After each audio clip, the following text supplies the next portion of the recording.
आज बिल्कुल मुतालबात पूरे ना होने पर मुलाजमीन इत्तेहाद की जानब से महकमा नहर से ज़िला कौंसल चौक तक रैली निकाली गई है। रैली में हज़ारों की तादाद में जो पंजाब हुकूमत के मुलाजमीन हैं मुख्तलिफ महकमों के, उन्होंने शिरकत की है और अपने मुतालबात के हक़ में नारेबाजी की है।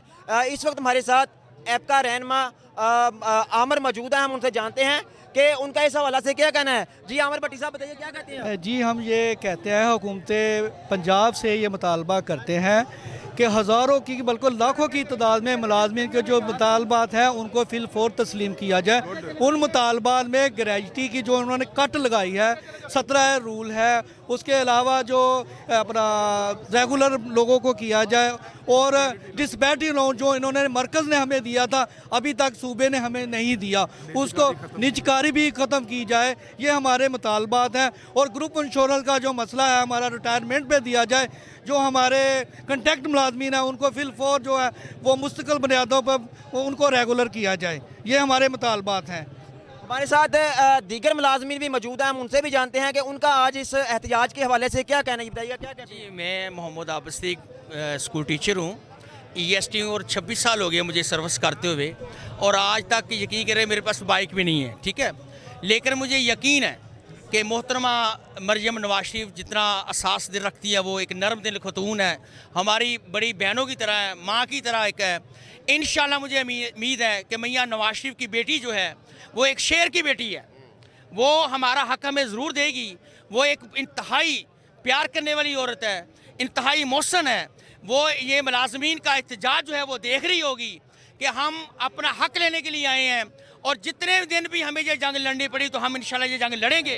हाँ जी, मिसाइल तो जी तकरीबन हमें 3 साल हो गए हैं, लेकिन 2 दिसंबर 2024 में जो नोटिफिकेशन किया गया है पेंशन तरमीम का, उसके बाद का मुलाजमीन जो है वो शदीद बेचैनी का शिकार है। और वो मुलाजमीन जिस कॉन्ट्रैक्ट पे जिन शराइत पे भर्ती किए गए थे उन पे रिटायर नहीं किए जा रहे। और फिर मज़ीद ये कि स्कूलों की निजकारी जो है उसके अभी फौरी तौर पे तो असरात सिर्फ यही है कि उस्ताद बेचारे जो है वो दरबदर हो रहे, और जब आगे इसके असरात मज़ीद आएंगे जब तालीम महंगी होगी और इन बच्चों के लिए जो है वो स्कूल्स आप देखेंगे नए स्कूलों में उस्ताद से एमफिल PhD उस्ताद नहीं रख पा रहे, क्योंकि उनकी इतनी सैलरी पर उनको वो टीचर्स मिलेंगे नहीं।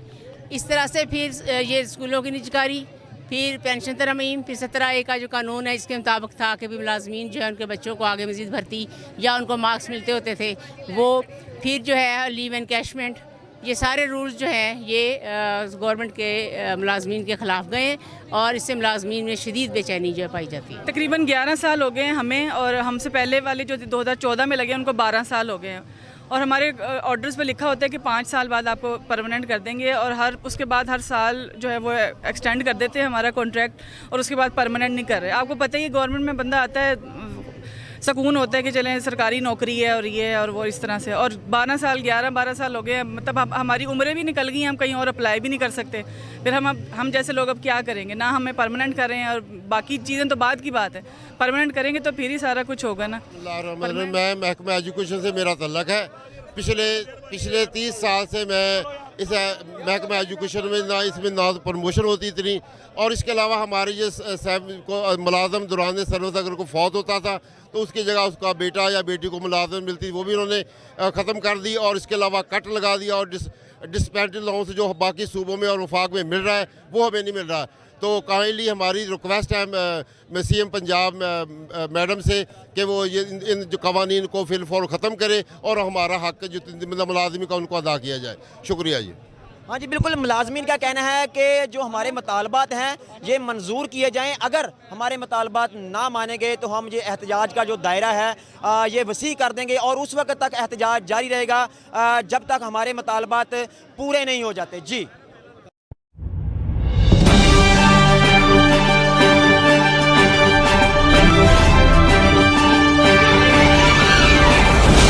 FNN रहिए बाखबर FNN के साथ।